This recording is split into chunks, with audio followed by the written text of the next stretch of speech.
कल का न्यूज़ में देख रहा था, आज सुबह मैं न्यूज़ देख रहा था, तो हमारे मिथ्यावादी पप्पू विदेशी नानी घर की यात्रा पे निकल गए हैं, अपने नानी घर की ओर प्रस्थान कर चुके हैं यूरोप। साथ में उनके जो बचपन के बेबी सीटर अंकल सैम भी साथ में हैं। तो इनका क्या है कि जैसे बच्चों का होता है कि पढ़ लिए लिख लिए, थोड़ा स्कूल चल गया, छुट्टी हुआ तो एग्ज़ाम किए, मेहनत किए, कुछ मेहनत हुआ, फिर चले गए नानी घर छुट्टी मनाने। तो हमारे ये भी हैं, उधर दुल्हन ढूंढो यात्रा निकाले, खोजे दुल्हन ढूंढने के लिए, ऐसी चाहिए, अपना बताए कैसी दुल्हन चाहिए, नहीं हो पाया यात्रा से, दुल्हन ढूंढो यात्रा में कोई फ़ायदा नहीं हुआ, फिर चले गए बेचारे थक हार के नानी घर। फिर आए यहाँ पे ये नॉनसेंस पार्टी जो है, इलेक्शन चल रहा था कर्नाटका, उधर इलेक्शन चला, फिर बेचारे उसके बाद फिर चले गए नानी घर। अभी उधर से फिर आए, थोड़ा इधर कोर्ट कचहरी का मामला फंसा हुआ था उनका, कोर्ट कचहरी से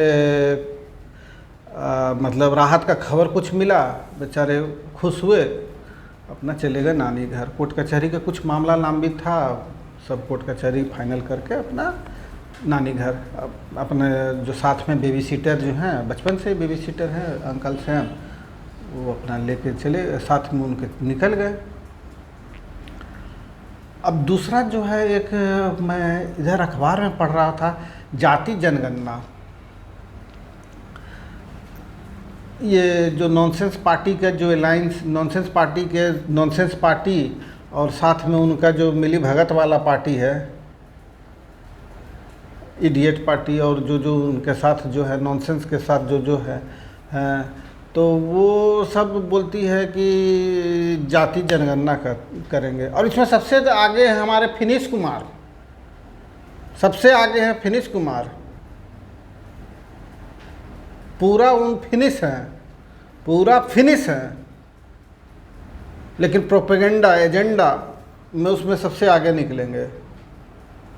अब इसमें क्या है, पब्लिक को बता दिए जाति जनगणना चल रहा है। अब जाति जनगणना चल रहा है तो भाई अब खड़े हो जाइए, अब सब लोग जागरूक होइए, घर घर में आएंगे, जाति काउंट करेंगे, सरकार का खर्चा होगा, खर्चा हो रहा है। फिर अब वो सुने कि कोई हर पर्टिकुलर कास्ट को एक नंबर दिया जाएगा, ये कास्ट का ये नंबर है, ये कास्ट का ये नंबर है। अब उसके बाद क्या है कि ये जनगणना जारी होगा, फिर उसके बाद अब फिर मुझे लगता है फिर अब नया कास्ट सर्टिफिकेट बनाइए, कोर्ट दौड़िए, फिर लगे रहिए। ये इनका बस क्या है कि बी इजी, लुक बिजी, बिल्कुल इजी रहिए, अपने से खुद इजी हैं और पब्लिक को बिजी बना के रखिए। नेता इजी, पब्लिक बिजी। अब फिर उसके बाद बनाइए जाति प्रमाण पत्र बनाइए, फिर नया वाला जाति प्रमाण पत्र बनाइए, तब उसके बाद वैकेंसी आएगा, तब उसमें मुझे ऐसा लगता है तब वैकेंसी आएगा, तब उसमें ये जो नया जो जाति जनगणना है इसके अनुसार से उसका लाभ मिलेगा। दौड़िए, अभी लग रहा है कि सरकार कुछ काम कर रही है। परसों आए थे लोग, वहाँ काउंट किए, उस मोहल्ले में आए थे, काउंट हो रहा था। सरकार काम कर रही है, सरकार का काम चल रहा है। क्या काम चल रहा है? जाति जनगणना। इससे क्या हो रहा है? कोई रोड बन गया, बिजली आ गया, कॉलेज नया खुल, क्या ग्रोथ में क्या फ़ायदा होता है? अब फिर उसके बाद बताएंगे कि अब नया सर्टिफिकेट तैयार होगा, बनवाइए, लगे रहिए। बी इजी, नेता इजी, पब्लिक बिजी। बस काम करिए चाहे न मत करिए, बस करने का दिखावा करिए।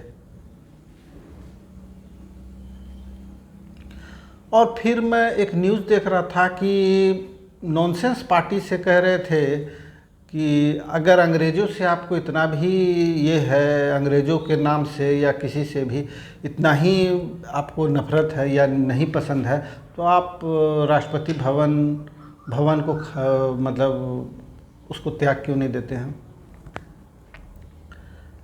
मैं पूछता हूँ, राष्ट्रपति भवन क्या अंग्रेज़ों के ज़मीन पर बनी है, या उसको बनाने के लिए जितने लोग लगे, जो भी लोग बनवाए, वो क्या अंग्रेज लाए थे या अंग्रेज आके बनाए? पैसा हमारा, अरे वो हमारे पैसे से, तो यहाँ फिर जो भी बना है वो हमारे पैसे से बना है। जो भी पैसा बना है, जो भी लगा है, जो भी खर्च हुआ है, वो तो हमारे पैसे से बना है। और वो भी जितने जो पैसा, जो भारत का पैसा था, उसका 1/4 लगा है, और बाकी जो 3/4 तो वो तो लेके चले गए। आज भी कोहिनूर हीरा इस बात का प्रमाण है कि यहाँ से कितना पैसा गया है।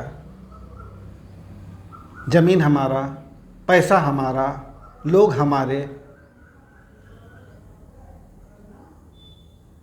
तो क्यों खाली कर दे भाई, क्यों छोड़ दे?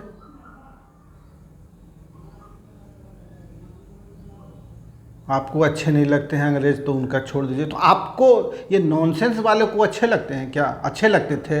हाँ, उनको हो सके लगती होंगे, क्योंकि उनके जो पितामह हैं, उनके बड़े पितामह हैं, उनको अंग्रेज़ों के द्वारा प्रदान की गई ही सत्ता थी।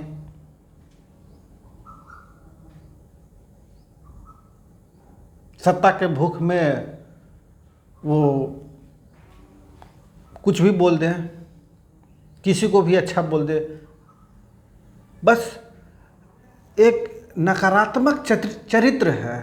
पूरा चरित्र इनका नकारात्मक है। नॉनसेंस वालों का पूरा चरित्र नकारात्मक है।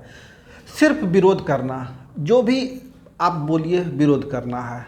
अरे ये भारत अपना प्राचीन नाम है, अब इसको इंडिया बोलते हैं, कहते हैं।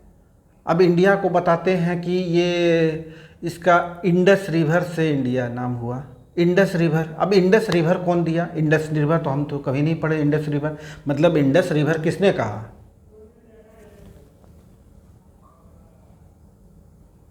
यूनान, अंग्रेज। अब सिंधु नदी को वो इंडस कहते थे, अब वो कहते थे तो आप कहिए। अरे बच्चे का नामकरण या किसी भी हमारे संस्कृति में होता है, किसी भी संस्कृति में किसी का जो नामकरण होता है, वो घर वाले, वो जो घर वाले होते हैं, जो वहाँ रहते हैं, वो रखते हैं कि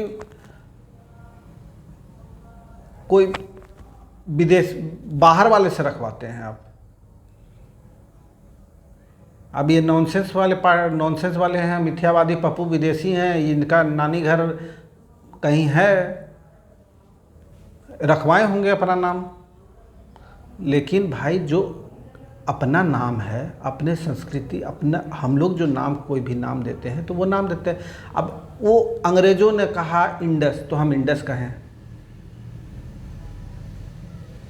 सिंधु नदी को इंडस अंग्रेज़ों ने दिया, हमने तो नहीं दिया। अब उनको बुलाने में तकलीफ़ था, उनको क्या, उनके भाषा में, उनके में क्या था कि वो उसको इंडस कहते थे, तो वो अब वो कहे। अब वो कहते थे तो अब उसके पीछे हम भी कहें, ये तो नहीं है।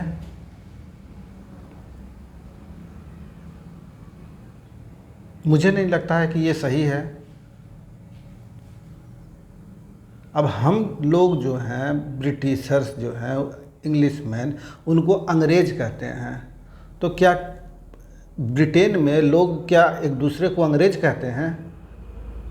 या दुनिया का कोई दूसरा देश भी ब्रिटिशर्स को अंग्रेज कहता है? नहीं।